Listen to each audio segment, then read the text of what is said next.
Next up is the MP for East Dunbartonshire. She's a former government minister for employment and consumer affairs, and currently she's the deputy leader of the Liberal Democrats.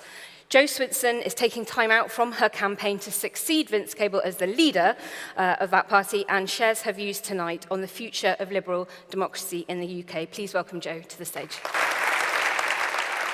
Thank you very much, Naomi, for that welcome, and it is a great pleasure to be here and to follow my friend and fellow campaigner, Dominic Grieve, who we have been spending much more time recently together on the People's Vote campaign, and I think that cross-party working offers such hope for the future. We are living in a time where there is great threat to our democracy, to liberal values, and even to the importance of having a shared truth. You might have seen in the news last week some footage of Nancy Pelosi. It was a video that seemed to suggest that she might have been drunk or incapable. And of course, it was fake. The real footage of the event that she spoke at was uncovered and put next to what had been shared millions of times on social media. And it was just a window into what lies ahead, given the ability of people to create deep fakes. Currently, often able to be spotted, but will there come a time when such video technology becomes even more sophisticated and even more millions believe the veracity of it? We've also seen, back in 2016, the stories of the bot factories, the troll factories in St. Petersburg, with certain Twitter accounts, funnily enough, tweeting the exact 8-hour time window of the working day in St. Petersburg, and tweeting regularly on a variety of different issues from Brexit and Putin and Trump and Ukraine. And indeed, more recently, in our European elections, 5 of the top 10 accounts mentioning the Brexit Party on Twitter were producing more than 140 tweets a day. It's an average 1 every 3.3 minutes for an 8-hour period. Or over in Italy, there were 23 Facebook pages which collectively had more than 2.4 million followers, spreading false information on migration and vaccines. These are the threats that we face to our democracy and to our shared truth. But democracy is and always has been fragile. We shouldn't kid ourselves that there is a golden age where people were not trying to undermine proper debate and our democratic institutions. The difference now is that those who are intent on that have tools at their disposal that people could only have dreamed of decades or centuries ago. And of course, we have those various strongmen leaders, the Donald Trumps, the Viktor Orbáns, Matteo Salvinis, who constantly peddle a narrative undermining the free press, good journalism, peddling their fake news, hatred, distrust, and division. Do you know what? I've even heard that Trump thinks that today's protests against him were fake news. So, apparently that march I was on from Trafalgar Square down Whitehall, the good-natured balloons and placards and people chanting, that was all a fake. And apparently he had the biggest inauguration crowds in history too. As we say in Scotland, aye, right. So what do we do about this? Well, I think there are some good solutions that have been put out there by organizations like Full Fact to try to make sure we have a real-time database of online political adverts. There's currently very strong imprint rules if you're a politician and you're producing anything in print format. Funny story, I'm standing, as Naomi said, for leadership of the Liberal Democrats. And we produced stickers for our latest hustings that say "Join Joe" on them. Those stickers have an imprint in small text that say where they were printed and published by. And in fact, we got challenged by the returning officer at a recent hustings event that our roller banner doesn't seem to have an imprint on it. My agent smugly turned around and said, I think, in fact, Darren, if you kneel down and look at the bottom, you will see there is an imprint on the bottom of the banner. We take this very seriously. In print terms, we have an imprint so we know where something has come from.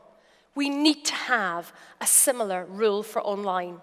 Our regulation on digital campaigning has just not kept pace with where political discussion is at. And the Electoral Commission needs the powers, the resources, and the expertise to be able to tackle these issues. And we'll be hearing more about the funding side of this.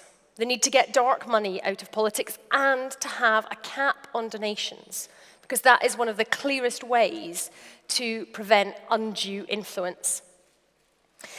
Now, we're not just where we are because of Russian troll factories and strongmen leaders peddling fake news alone.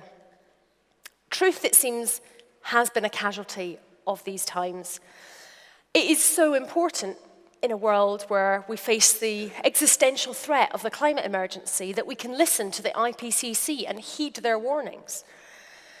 But we heard in 2016 famously from Michael Gove that people have had enough of experts. Now, experts are hugely important. But there is a kernel of truth in what he said, because people are fed up with a system that doesn't work for them. In my constituency, a woman came to see me, Rosie. She'd left an abusive relationship. She was trying what she could do to make ends meet, but she had to wait 5 weeks for universal credit payments to kick in. And in the meantime, she was skipping meals so that her daughter could eat, or relying on the generosity of neighbours, inviting them round at dinner time. Today, I was in the House of Commons talking about the naming and shaming scheme for the national minimum wage, which the government looks to be watering down. You know, the fact that so many people in our country still don't get even the legal minimum when, let's face it, it's not easy to live on the legal minimum wage, but that there are still employers who will exploit workers in that way. Of course they should be named and shamed, but yet the government rolls back from that commitment. The 2008 financial crisis, I think, was a huge opportunity to do things differently. And I fear that the world was too quick to get back to business as usual. Business as usual was not good enough. I think this is true of politicians of all colours and across many different countries. And what that did was it created a vacuum of people finding life too hard. And into that vacuum, Nigel Farage and others came along and poured their views about division. They poured their slick sound bites, their lies on the side of a bus. They stood in front of that breaking point poster and said that it was all the fault of immigrants. That was a captive audience that had lost trust in the mainstream. And there wasn't a good enough response from those of us in the liberal part of politics, in the progressive part of politics, to say that it could be different, that it could be done a different way. So I think part of the solution for us in how we take hold again of our liberal democracy that we share is to fundamentally reshape our economy and harness the power of the technological revolution ahead of us. We need to create a system that genuinely works for people and for our planet, and where business is part of the solution to the biggest challenges that we face, not part of the problem. I think we need to have a clear vision about the society that we want to build, and then dedicate and direct all of our resources to achieving it. Obviously, that of government and our public services, directing civil society and volunteer action towards this, and business and the private sector with all that innovation and ingenuity too. As I say, this morning I was protesting against Donald Trump's state visit, an honor he does not deserve. He is a racist and a misogynist, and frankly, I do not think you can come here to honor the war dead when you talk about neo-Nazis as very fine people. We are right to protest his state visit, but we can't beat the populists with placards alone. No is not enough, as Naomi Klein so powerfully said in her book. We need to offer a yes, an alternative vision, one of hope, opportunity, and the promise that we will do whatever it takes to build a greener, safer, richer, and more liberal society, now and for generations to come. That's what we must do, and we must do it together. Thank you.